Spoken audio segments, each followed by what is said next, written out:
By telling us about, what it is that sort of prompted you guys to go on strike to begin with. Well, it's all about being fair, and you can see the size of the group, the magnitude of what's going on here today, and we wouldn't be out here if it wasn't fair.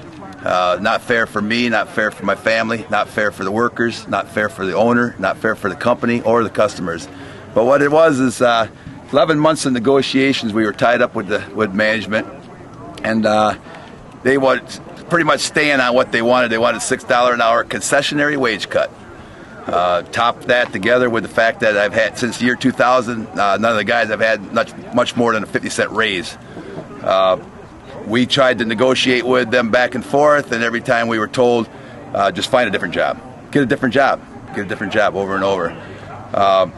They wanted to replace our Teamsters Key to Insurance with retiree with an HSA account.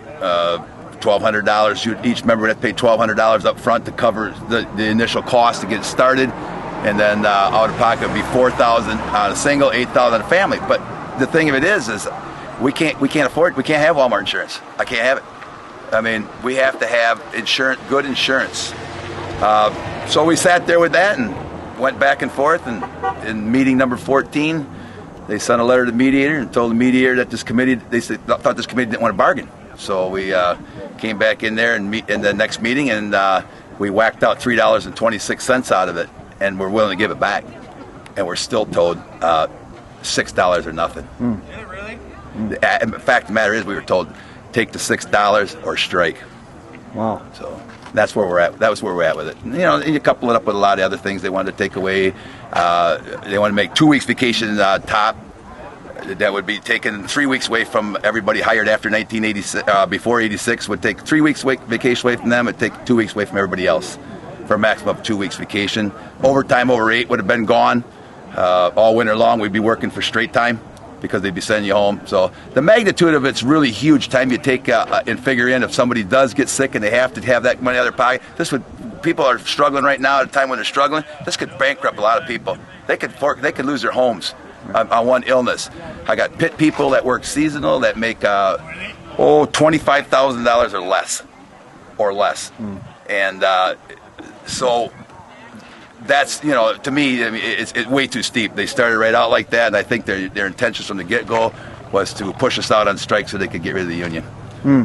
Yeah, I was just going to ask, so what's the financial status of the company? I mean, saying that they wanted everybody to take a $6 cut. I mean, are they hurting, or are their profits down? I mean, what's the? Well, we're running as hard as we ever have. We've always run hard.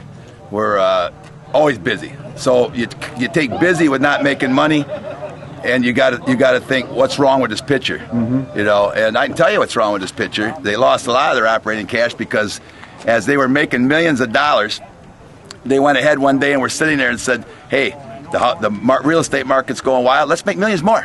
Let's invest in real estate. And they invested in real estate so darn heavy, when the bottom fell out, kaboom, they lost all their operating cash.